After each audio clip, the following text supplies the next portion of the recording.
Lourdes, a gente estava começando a falar um pouco sobre a sua trajetória profissional.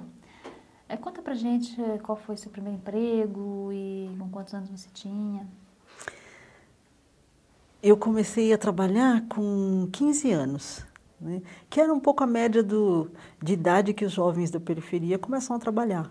E eu disse para o meu pai que eu queria trabalhar e a exigência dele foi, mas não deixa os estudos, né. Ele queria manter os filhos só estudando. E eu fui a primeira a sair de casa para trabalhar.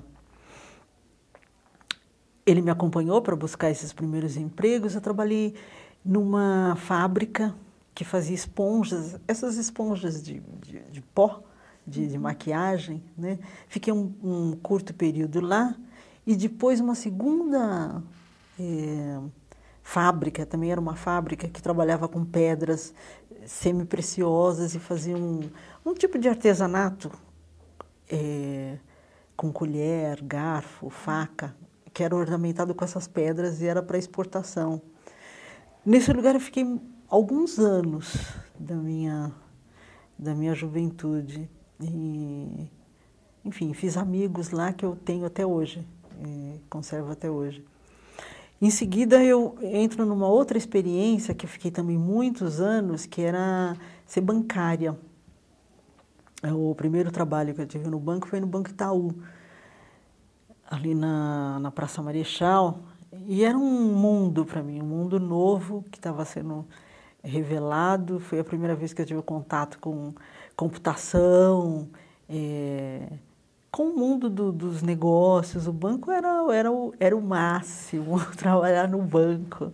Depois de alguns anos fica muito chato, mas quando você descobre a coisa da transação financeira, do valor do dinheiro, de como se trabalha para o dinheiro circular e tal, foi encantador. E mais do que isso foi a questão do acesso à informática. Foi lá que eu comecei a fazer um trabalho de computação, depois virou uma profissão para mim. Aí eu fui trabalhar com computação em vários outros lugares, mas eu descobri isso no Banco Itaú. Trabalhei alguns anos também no Banco Real, também com digitação, ligada à coisa da computação, né. E era aqueles computadores grandes ou já eram os Aqueles pequenos? grandes, eu comecei com aqueles de cartões, né, era um sistema antigo. Esse computador novo, do jeito que a gente conhece agora, de 10 anos para cá, é muito diferente do computador que eu comecei, né. Eu tive que reaprender algumas coisas, né, mais recentemente, né. Mas era muito valorizado as pessoas que trabalhavam no banco na década de 70, final de 70, 80, né. Trabalhava-se meio período, tinha-se um salário razoável e acho que o status mesmo, como foi algumas décadas antes, o status de ser professor, né.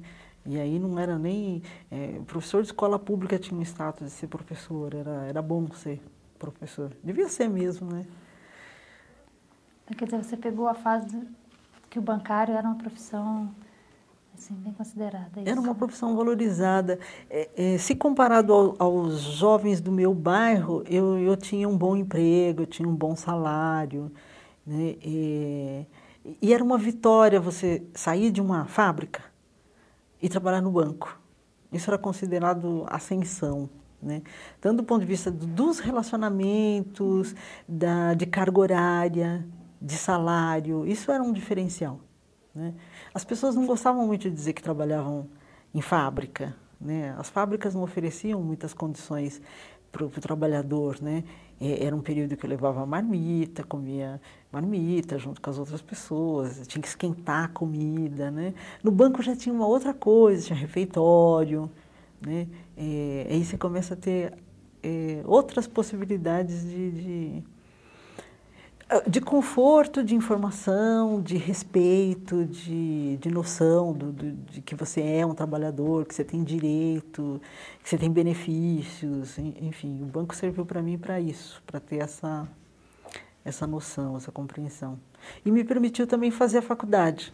Quando eu fiz a faculdade, eu trabalhava no Banco Real, também meio período, isso me liberava para fazer a faculdade de um jeito legal, assim, tinha tempo, tinha tinha tempo para estudar, para pesquisar, para me envolver mesmo com os meus estudos de psicologia.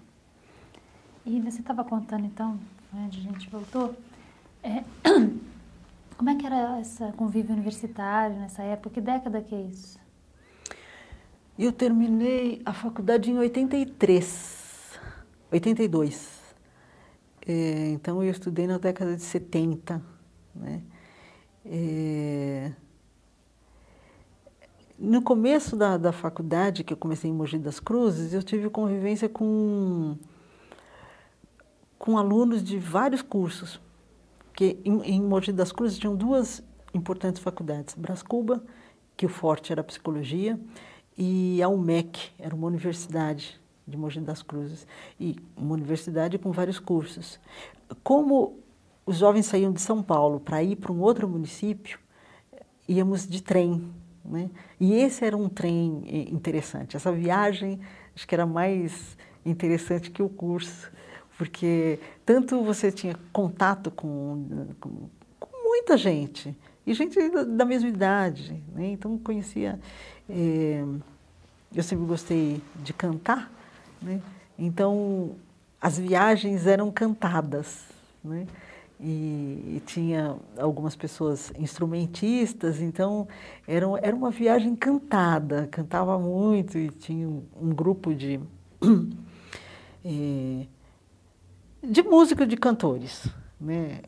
E isso fez até com que eu tivesse, em algum momento da minha vida, feito isso profissionalmente. Eu acabei me apaixonando pela música e fui buscar alguma informação para ser cantora. E qual era o repertório que vocês cantavam? Cantava música popular brasileira, cantava bossa nova, cantava música da Jovem Guarda, cantava música... Mas sempre músicas nacionais e músicas que naquele momento a gente entendia que eram músicas boas, que eram músicas de Chico Buarque, Caetano, Gil, enfim, Cartola, gostava muito de cantar Cartola. Você poderia cantar alguma coisa pra gente? Alguma do Cartola, por exemplo? As rosas não falam? Pode ser. Ah,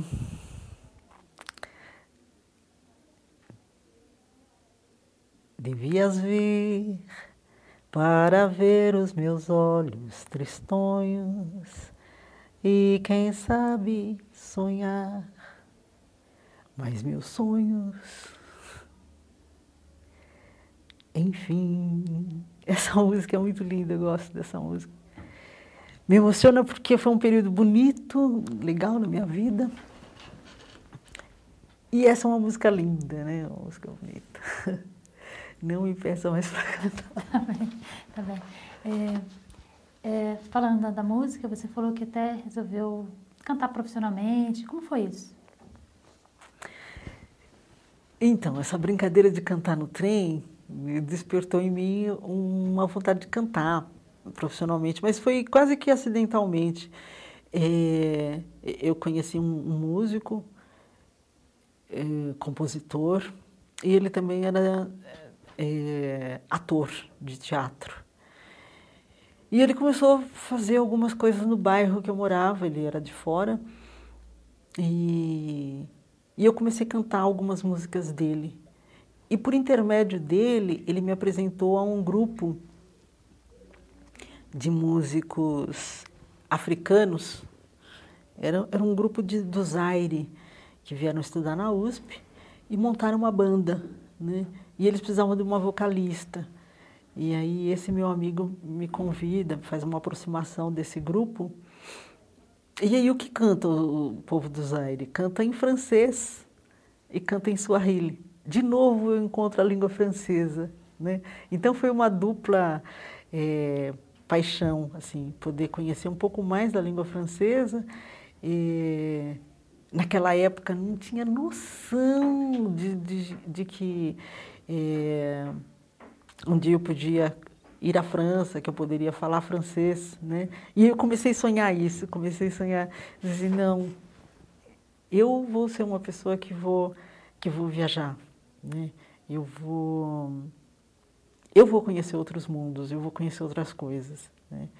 Eh, eu acho que, de uma certa forma, na minha vida inteira, eu sempre quis fazer mais do que aquele cotidiano estava oferecendo. Eu sempre sonhei querer mais, né? Mas com relação à língua francesa, com relação a aconteceu junto com a música, né? Esse grupo me deu a possibilidade de aprender um pouco de Swahili. Na época eu cantava porque eu decorava as músicas e saía repetindo as músicas, mas a canção era muito bonita, a música era muito bonita, dançante, enfim. E vocês se apresentavam aonde? Nas universidades, em teatros, em eventos, sobretudo eventos ligados à questão de movimento negro. Também é um período que eu começo a descobrir uma organização de negros no país, né. Eu fui no Rio de Janeiro fazer uma apresentação musical e fiquei né, que tinha uma comunidade, um grupo de negros organizando um evento. E o foco principal era a discussão da questão racial no Brasil. Comigo acontece meio junto, assim, descobrir a arte, a cultura, foi descobrir a questão de identidade racial e de que havia uma luta racial no país, né, da qual eu não tinha tido acesso, né. O Movimento Negro de São Paulo ele é fundado em 79. E eu ouvia falar do movimento negro, mas não tinha nenhum contato, não fazia...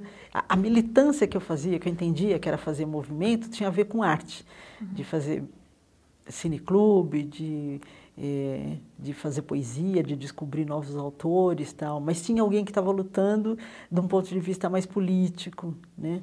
Nessa época do movimento negro, funda-se um partido político, que mais tarde eu fui ter acesso a um pouco a organização desse partido político, que era a Convergência Socialista, né.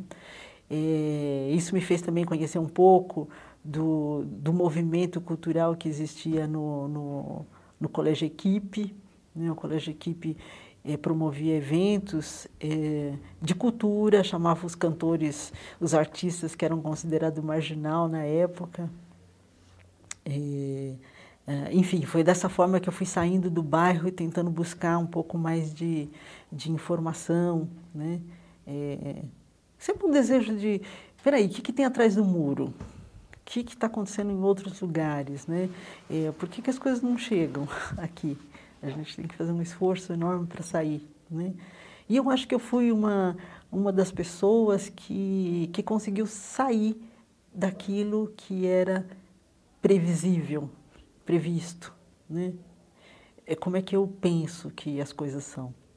Eu penso que as pessoas que nascem de uma determinada raça e numa determinada classe no Brasil têm muita dificuldade de mudar isso, de ascender para uma outra classe ou de ter acesso a coisas que não está disponível, né.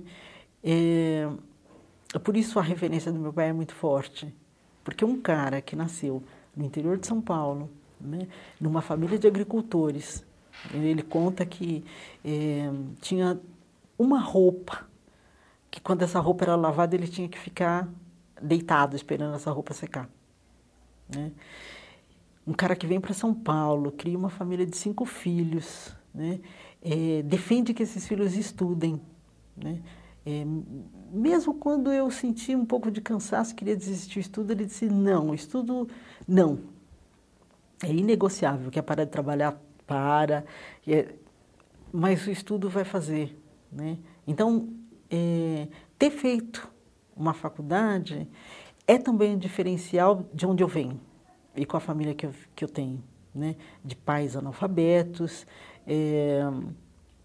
e hoje muito há uma distância tão grande entre o que minha mãe teve acesso e ao que eu tenho acesso,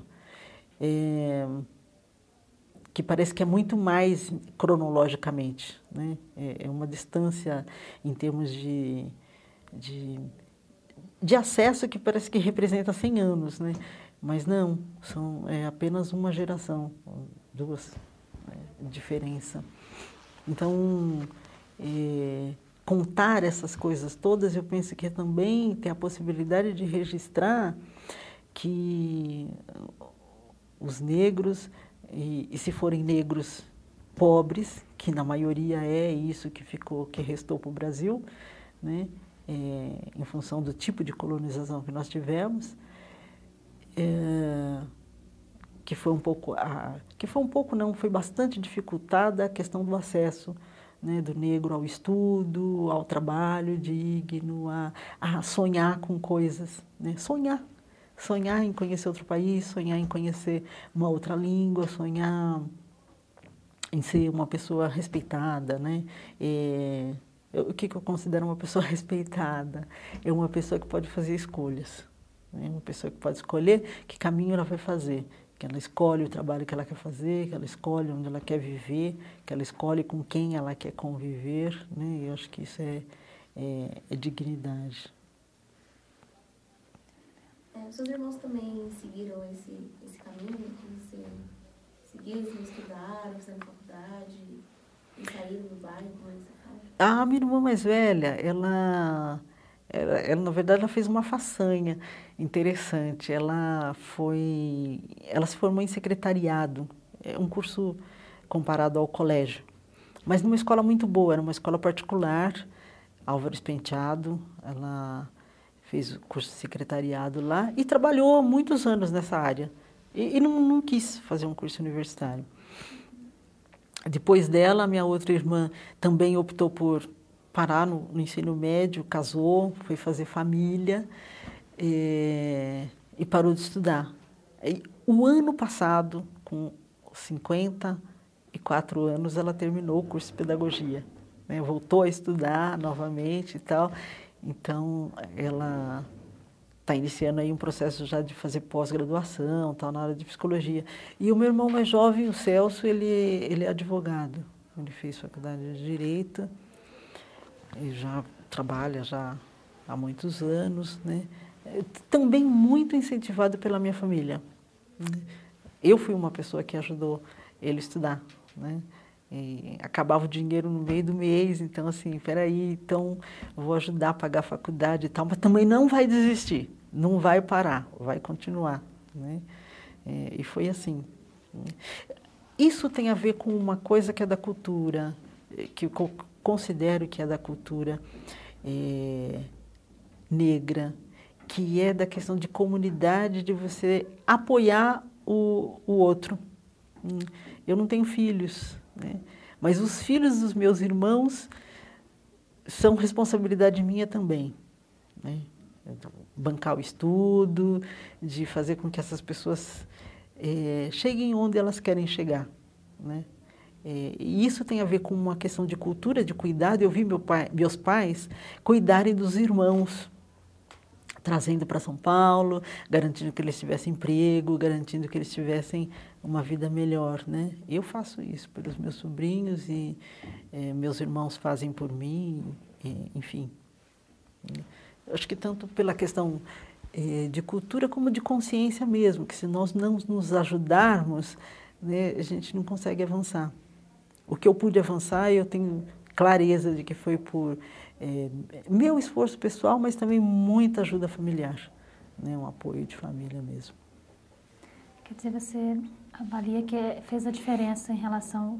Você falou que sai um pouco fora desse contexto, que é esse cotidiano, que seria lógico essa escrita para quem da sua raça, quem morava no bairro, etc. E você acha que fez a diferença essa forma como seu pai encarava a forma de lutar, estudar para conseguir uma melhor condição de vida? Sem dúvida. O meu pai, ele dizia, numa época onde as crianças negras na escola eram pejorativamente chamadas de macacas, né? Meu pai dizia que nós éramos princesas, né? Então, isso, eu não tenho dúvida de que meu pai ajudou a gente a construir uma identidade positiva, né? Uma visão positiva de nós mesmos.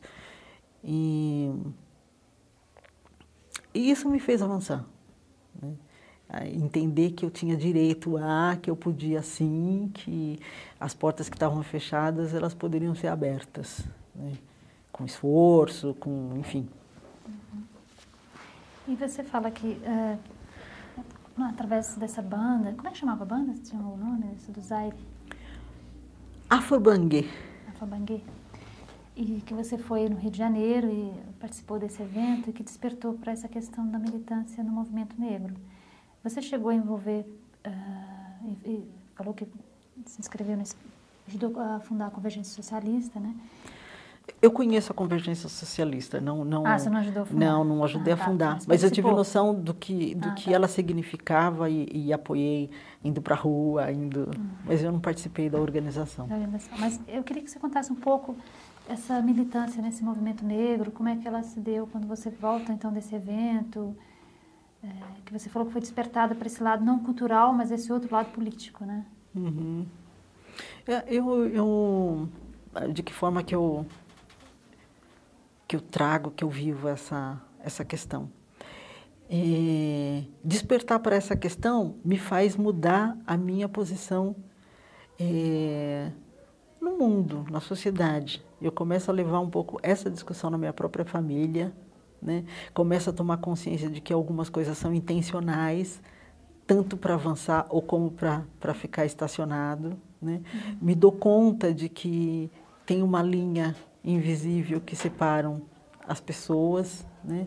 E isso serve tanto para a minha própria formação, no sentido de tomar consciência, como com os relacionamentos que eu vou tendo na minha comunidade, na faculdade. Eu sempre acabei, de alguma forma, levantando essa discussão, né? Que não era possível passar pela faculdade sem fazer essa discussão em alguns momentos, né? De que a gente vive num país racista, separatista, que dificulta o acesso dos negros ao estudo, né? E eu digo isso porque eu era a única negra na sala de aula no período que eu fiz faculdade e pouquíssimos negros na faculdade, né? Ainda hoje isso é uma realidade.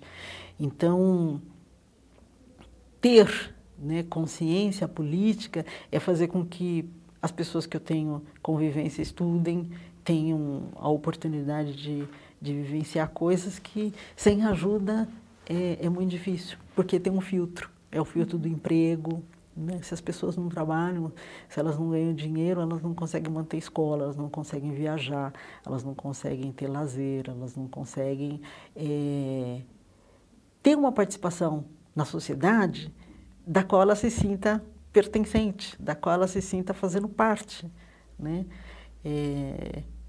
Então, hoje eu estou voltada, toda a trajetória da minha vida profissional depois de formada, está na área social, está na área da educação. Essa é a minha contribuição, né? Não é no partido, mas é com uma consciência de que é necessário contribuir. Então, para mim, trabalho não tem o significado de sobrevivência somente do ponto de vista financeiro, mas é sobrevivência do ponto de vista do compromisso que você tem com os outros, com a vida, com a transformação, né? Com o crescimento, com o desenvolvimento. E, Lourdes, como é que se deu assim? Você estava profissionalmente, você estava trabalhando em banco, começou a trabalhar na área de informática. E como é que se deu essa evolução para você chegar a trabalhar com a educação? A faculdade me levou a um primeiro trabalho, em 86. Eu fui trabalhar na Fundação Estadual do Bem-Estar do Menor, FEBEM, né? Foi o meu primeiro emprego como psicóloga. Eu fiquei quase 4 anos nessa fundação e um primeiro emprego como um profissional, como um técnico, né, é bastante importante, eu acho. E ter começado na Fundação Estadual do Bem do Menor me colocou diante de uma realidade que eu não fazia ideia, né? Não fazia ideia do que... Eu não fazia ideia do que era a convivência num cárcere, né? Que era nos anos 80, a FEBEM era um cárcere de jovens, né? Um amontoado, um depósito de jovens com histórias infelizes, com histórias de muito sofrimento. Eu, de novo, pude ver que a maioria daqueles jovens eram negros e pardos, né, de famílias pobres, das periferias, e de que não se tinha muita preocupação com o destino daquelas pessoas, né. Por que eu digo que não se tinha preocupação? Porque o número só crescia, né. E o discurso que tinha na época era fechar, vamos confinar essas pessoas. Essas pessoas não fazem bem para a sociedade, vamos confinar, né. Por ter estudado psicologia também, obviamente, eu visitei manicômios, prisões, e isso sempre me passou a ideia de que a sociedade acaba se livrando das pessoas, né, se livrando das pessoas que não estão adequadas, né. Então, a FEBEM foi um aprendizado, às duras penas, né, de que a gente está num país dividido e que, de diversas maneiras, precisamos mudar essa realidade, né. Então, de novo, na FEBEM eu trago a questão racial, né, para ser discutida, talvez mais para ser conscientizada. Eu acho que a sociedade, sobretudo as pessoas de outra etnia, não discute a questão do negro, a desvantagem com que o negro ficou nessa sociedade, né. Então, foi reservado para os brancos mais privilégio, mais dignidade, né. E eu penso também que se a sociedade como um todo não olhar para isso, a gente continua consentindo, né, que uma parte da população continue em desvantagem, né, muita desvantagem. E na FEBEM eu vi isso, né. Nesse período que você ficou na FEBEM, chegou a ter alguma rebelião ou ainda não havia? Muitas rebeliões, muitas rebeliões. Acho que com um mês de trabalho na FEBEM, eu acompanhei uma grande rebelião, né, e jovens foram mortos ali, queimados, né. Trabalhava na unidade da FEBEM do Tatuapé, que agora está sendo finalmente desmontada, né. E, por ironia do destino, eu faço parte hoje, representando o SENAC, do conselho da FEBEM, né. Ontem eu tive uma reunião de posse como conselheira lá da fundação. Na verdade, é uma alegria ver aquilo tudo ser desmanchado, desmantelado, aquele aglomerado de condenados, porque o futuro daqueles meninos é um futuro curto, né. Muitos daqueles jovens que eu atendi naquela época não chegou a viver mais de 20 anos de vida, né. Então, trabalhar na FEBEM olhando por esse ponto de vista é você ser testemunha da história de extermínio.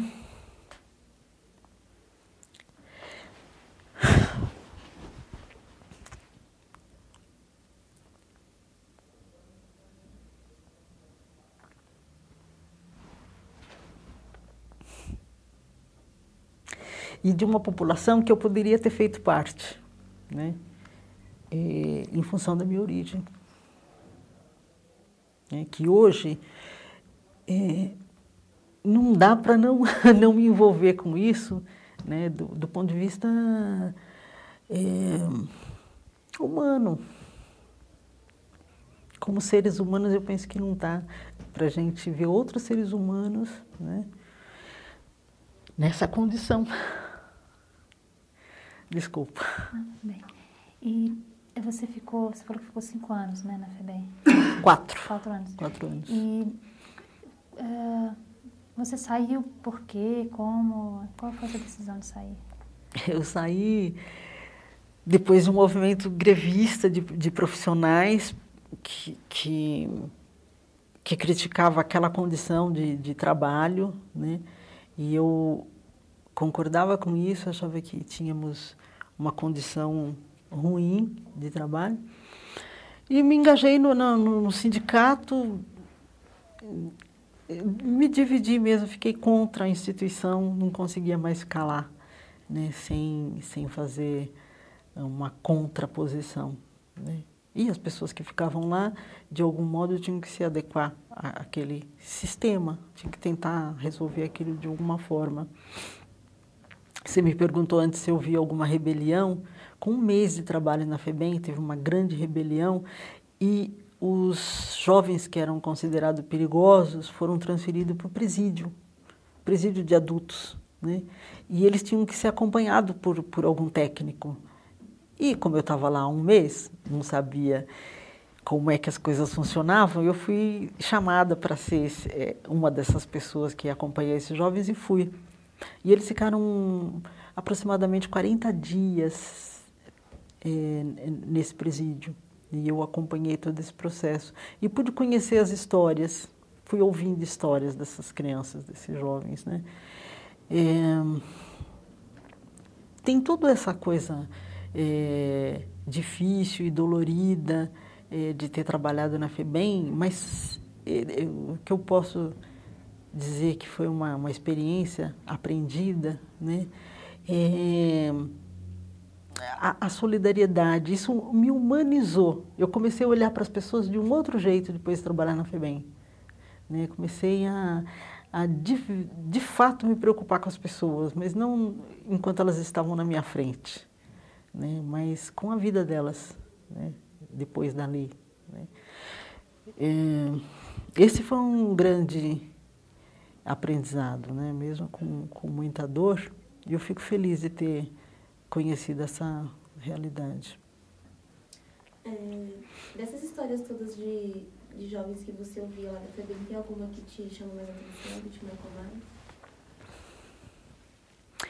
Eu costumo me recordar de um jovenzinho que era um jovem homicida. Ele já tinha matado 10 pessoas. E ele se orgulhava de dizer isso, né? E, por algum motivo, ele manifestava algum afeto por mim, né? Ele dizia... o motivo dele era: você me lembra Nossa Senhora, né? E eu quero ficar perto de você. E ele sentava perto da minha cadeira, no chão, e ficava ali encolhido do meu lado, né? Ele dizia que se sentia protegido assim, né? E era um jovem temido, e um jovem considerado um psicopata, que já tinha matado 10 pessoas, né? E o que ele contava dessas coisas, porque ele dizia que essas pessoas mereciam morrer. Eram pessoas que, de algum modo, tinham traído a confiança dele, tinham frustrado de alguma forma, né? Ele era um ladrão e essas pessoas roubavam. No entendimento dele, a partilha era injusta. Quando a partilha era injusta do produto de roubo, ele matava essas pessoas, né? Isso me marcou, porque todas as vítimas dele era morta de uma forma muito violenta. Ele agredia a face das pessoas, desfigurava as pessoas. Era uma coisa meio monstrinho, meio monstruosa, assim, assustadora. Eu tinha medo dele. Tinha medo dele. Eu tive muito medo no período que eu trabalhei na FEBEM, né? Eu fiquei com tanto medo que eu tinha medo de andar na rua, assim, de encontrar com esses criminosos que me conheciam também, porque eu convivia com eles, né? E, enfim, e você não tem o menor controle de que, se ele está olhando para você, o que ele está sentindo, o que ele está pensando de fato, né? Então, trabalhar na FEBEM também, o profissional fica muito exposto, né? A qualquer momento as pessoas podem saber onde você mora, né? Eu fui em algum momento ameaçada, assim, felizmente não por jovens, né? Mas por colegas de trabalho, de dizer assim: olha, de repente a gente pode dizer onde você mora, fica com medo, né? Aí você fica com medo, fica com medo porque porque tem sido assim, né? As pessoas são mortas, são agredidas, e se são pessoas simples, que não são, né, que não são famosas, tá bom, né? A família chora, alguém sente muito, mas acabou sua vida ali, né? Eu tive muito medo. E tem mais alguma coisa assim desse período da FEBEM que você gostaria de contar? Eu conheci pessoas fantásticas também na FEBEM, né, profissionais comprometidos, engajados, pessoas que... tem um dos monitores, que era um educador que tomava conta dos jovens, que eu tenho amizade até hoje, uma pessoa encantadora, que levou muita coisa boa para a FEBEM, né, que tratava os jovens com muito respeito, que levava música, enfim, eu também influenciei nesse sentido na FEBEM. Comecei a levar música para lá, né? Arte, convidava amigos, artistas para fazer apresentações na FEBEM, para trabalhar com arte. Eu sempre... Eu entendo que a arte tem uma força de resgatar o que as pessoas têm de melhor, né? A arte fez isso comigo. E quando eu propus um projeto de arte na FEBEM e facilitei a ida de muitos artistas lá, eu não tenho dúvida que isso, de algum modo, contribuiu naquele momento com aqueles jovens, né? A música, a poesia. Eu acho que é muito parecido com o que o rap hoje faz, né? Eu acho que o rap é uma forma dos jovens se manifestarem, de contar suas histórias, mas também de se divertirem, de criarem, de viver a vida sem ser olhar só para a parte difícil, para a parte dura, né, da sobrevivência. E aí você sai da FEBEM e vai para onde? Eu, quando saí da FEBEM, imediatamente após, isso sempre aconteceu na minha carreira, imediatamente após eu me engajo em outro trabalho. Eu fui trabalhar na Prefeitura Municipal de Diadema, né, numa época boa, era uma época que o município de Diadema era uma referência em termos de administração petista, né?